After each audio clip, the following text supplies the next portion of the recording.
With the hype around GTA 6 at an all-time high, I went back and replayed every GTA game, and after diving into the classics, rediscovering the overlooked ones, and accepting how some are kind of overrated, I've put together my definitive top 5 GTA games of all time. And some of these picks you'll agree with, and some might take you by surprise, but by the end, you might just see why. So kicking off the list at number 5 is Vice City Stories, and this has to be the most slept on GTA game in the whole franchise, and let me explain why. Set 2 years before the original Vice City, you play as Victor Vance, who's not really your typical GTA protagonist seeking revenge. He's a quiet, disciplined ex-soldier trying to support his family, and honestly, he's so relatable when compared to other GTA characters, and is very likable as well. And like other games around this time period, cutscenes are kind of short, and the pacing can feel rushed and a bit on the piss sometimes, but compared to GTA's usual chaos, this story feels surprisingly grounded, and Vic's journey is refreshingly human, and gameplay-wise, it surprised me,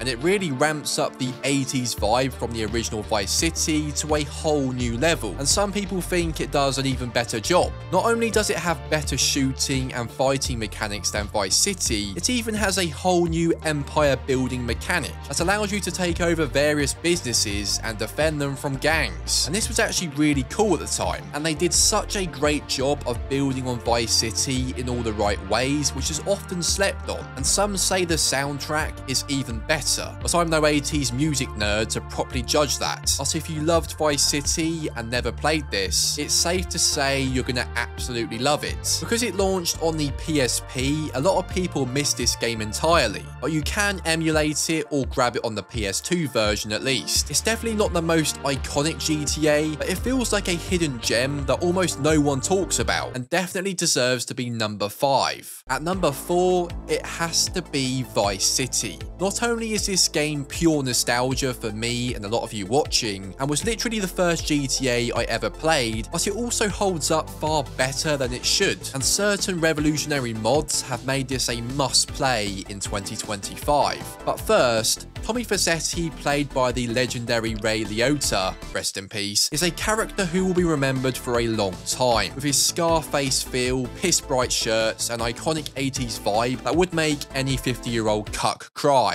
Vice City isn't the biggest map, but every corner is dripping with personality. Neon signs, palm trees, old school convertibles. The nostalgia I get from this is truly insane. And bloody hell, the radio stations, my god. This must have some of the most iconic songs in the franchise, and still makes me dance like an utter demented knobhead. And story-wise, it's a little more cartoonish compared to recent games, but it worked very well at the time, and Tommy is a total badass. What surprised me was how tight the mission design still feels, and how the game continues to keep things fresh throughout, although some of the missions are ridiculously hard, and even now I was pretty close to smashing my controller into the old Bint's teeth from across the road a number of times. Nonetheless, at no point does it ever feel stale or boring, but here is where Vice City gets even better and massively improves its replayability. The definitive edition was a dog. Visuals look slightly better, but let's be honest, it was overpriced to hell and the gameplay mechanics still felt dated. However, the Vice City Next Gen Edition mod is a complete game changer. It rebuilds the whole game on the GTA 4 Rage engine, smoothing out clunky mechanics and making it feel far more modern. It's the best way to play Vice City in 2025 and elevates the game to whole new levels, allowing those who never played it before to play it for the first time, and you have to try it out for yourself. And my next pick could cause some people to grit their teeth, but hear me out on this. Also, if you're into GTA roleplay and tired of servers that feel deader than the cockroaches under your nan's oven, you've got to check out Grand RP. Not only is this server alive and packed with thousands of real players, you can own houses, run businesses, buy and sell cars, or even go full-blown criminal. Want to be a taxi driver, a gang boss, a real estate agent? It's your choice. There was a big update recently, and there is another one coming soon that has new clothes that will be added added to the auction, brand new Biz War maps, fresh events, and even more content on the way. And before the summer starts, a massive update is dropping with a themed event and a brand new Battle Pass season. It's completely free to play and super easy to join via the link down below. And every new player gets a load of rewards and bonuses. And if you played before but haven't logged in for a while, you'll get a legendary BMW M5 for just coming back. So don't wait, click the link down below and start building your story in one of the most immersive GTA RP servers out there. At number 3, we have GTA 5. Now, I think a lot of people would expect to see this higher up the list, maybe at number 2 or even number 1, but I strongly disagree for a number of reasons. Before we get into that, first we need to go back in time to 2013 when it first launched. At the beginning, this game was a 10 out of 10. The three-way character system was genius. Michael, Franklin and Trevor each brung a totally different flavour to the story, and the way their lives intertwined made the whole campaign feel dynamic,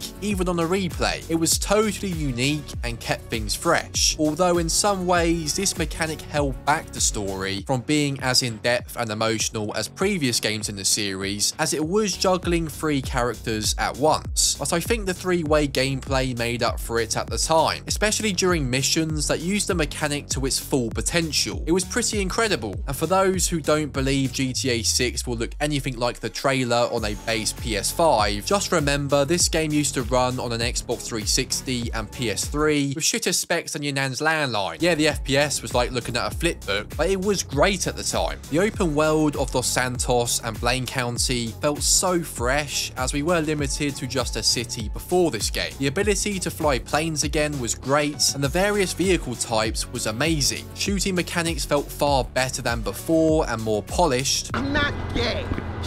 Driving had a controversial change that some people love and some people hate, focusing on a more arcadey style rather than the realistic physics-based driving seen in GTA 4. But despite the gameplay and story being solid, GTA 5 would kind of become its worst enemy, thanks to one factor: GTA Online. At first, it was amazing. It built upon everything GTA 4 did in all the right ways, and expanded it far beyond our expectations, with heists, businesses, nightclubs, and more. But as the years rolled by, little scroats would continue buying millions of dollars worth of shark cards to get their little oppressors and other overpriced as shit gear that simply made GTA Online too successful, diminishing the chance of any other Rockstar title in the meantime, and contributing towards the long delay of GTA 6. For as good as this game technically was, unfortunately, its over a decade-long reign has really hurt it in the long run, and has made many fans of the series, including myself, begin to resent it, and that is why I cannot rank it any higher than number 3. Okay, so we've covered some legendary games so far. We've now reached my top 2 picks, and this is where things are going to get pretty interesting. If you're liking this type of video and don't want to miss more like this, just hit the subscribe button, and I'd actually love for you to stick around and join the 5% of people watching who are actually subscribed. At number 2, it has to be GTA San Andreas, and Christ, it nearly took number 1, and even replaying it today, it never fails to amaze me. Like some of you watching, I will never forget the first time I played this back in the day on my PS2, and it has features that aren't even present in recent GTA games that still confuses the hell out of me, but we'll get to that. The most beloved character in the series, CJ, returns home to Los Santos after his mum's death, and is instantly thrown straight into a city falling apart and corrupt cops and gang wars. This game also introduces one of the best villains in the series, Officer Tenpenny, who is voiced by bloody Samuel L. Jackson, for Christ's sake, and I can't even explain how much I hated this character back in the day, and that's exactly what you want from a villain. He literally made you feel completely hopeless at times, and the betrayals we experience along the way hit me so damn hard, and I never saw them coming, and probably gave my younger dog toy squeaking self major trust issues. But then the gameplay just does things that even recent games haven't introduced since. First, the map felt huge for its time, and it still feels pretty big now, with a great mix of countryside and cities to break it up. You could hit the gym and physically get in shape, which was a really cool feature, and I really hope this does return. And you could even eat too much, which results in being a dumpy prick. Back of your neck look like a pack of hot dogs. And characters in the game would even comment on this. I mean, how amazing is that? That's all I get? I gotta do lunch, not do you. There was so much customization, various unique minigames. You could drive trains, get a jetpack, visit casinos, ride BMXs, and it's crazy how ambitious this game was for 2004. And some of these features haven't returned since. Unfortunately, as you'd expect, the gunplay and driving does feel a bit dated now, and I was massively disappointed at how the definitive edition didn't even bother to improve these mechanics at all. But even so, the game isn't unplayable by any means, and there are plenty of mods to compensate. For me, GTA San Andreas blew my mind at the time, and it still does now, and remains one of the main reasons why the series is so popular today. Okay, so now we finally reached my #1 spot, and it's definitely not the most popular choice, but there is a reason why it's my top pick. At #1, it's Grand Theft Auto 4.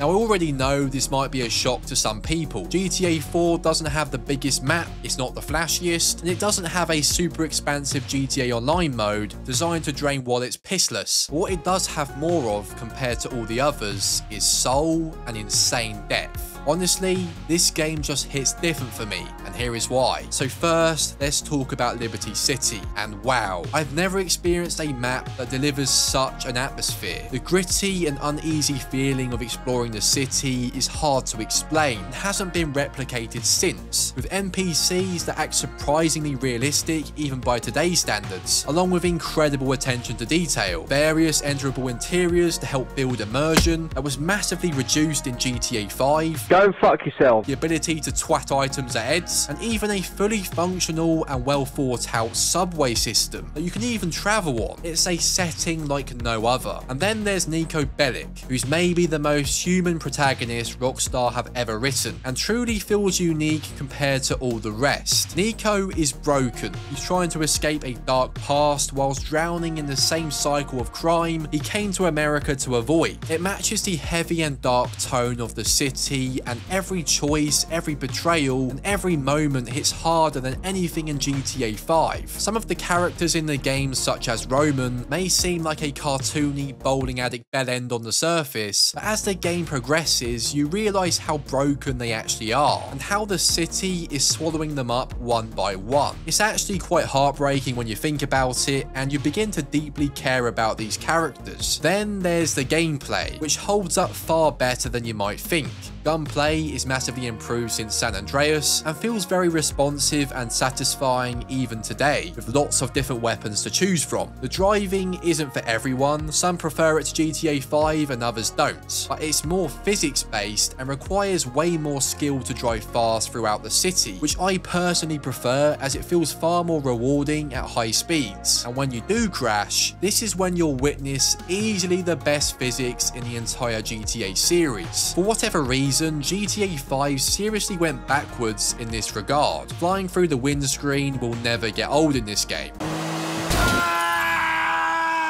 And driving a motorbike at high speeds through the city will never not be fun, thanks to the amazing physics engine that is still admired by players today. And then we have the online mode, which helped build what we have now. Things were simpler in this game. You weren't getting blown to bits by oppressors or griefers every 2 minutes, as these vehicles simply didn't exist. And yes, the online mode was basic and simple, but there was just something special about it that's hard to explain, especially to those who haven't experienced it. It's also just refreshing to play GTA Online without the sole focus being on microtransactions and overpriced shit. But here is where GTA 4 truly elevated itself to the #1 spot for me, the DLC. This was back when the story was the main focus and not shark cards. The Lost and Damned and Ballarda Gate Tony were two incredible DLCs, which almost felt like two entirely new GTA games set in the same city. And starting with the Lost and Damned, this one drops you into a gritty motorcycle club as a vice president, where the UI is grungier and the colour grading is even darker, as you deal with internal betrayal, wars amongst gangs, and a club president that is batshit crazy. But what's really cool is how it adds its own unique mechanics, like formation riding, where your crew lines up with you on the road as you roam the streets, along with a fully explorable clubhouse with its own unique mini-games. And then we have the Ballad of Gay Tony, which is a total 180 and takes things to new levels. You play as Luis Lopez, a nightclub bodyguard for Tony Prince, who actually does make an appearance in GTA Online, and I think some forget how damn fun these missions truly were. They were action-packed, and those who played it often regard them as some of the most enjoyable missions in the franchise. And once again, this DLC also adds unique gameplay elements like being able to explore nightclubs, roleplay as a bodyguard, boogie like a knobhead, along with unique activities like base jumping and even cage fighting. For a lot of players, this was their favourite DLC, and I can see why. And these expansions made it feel like you were playing a damn trilogy, with their unique mechanics, characters, vibes, and missions that would seamlessly integrate into the base game, making it feel like a total masterpiece with endless content. And for me, that is why GTA 4 has far more depth than any other GTA in the series, and is why GTA 4 is my favourite game in the franchise. Anyways, that is my list, and I know it is really different. That's why I had to make this video and share it with you. And I'd love to know what you think.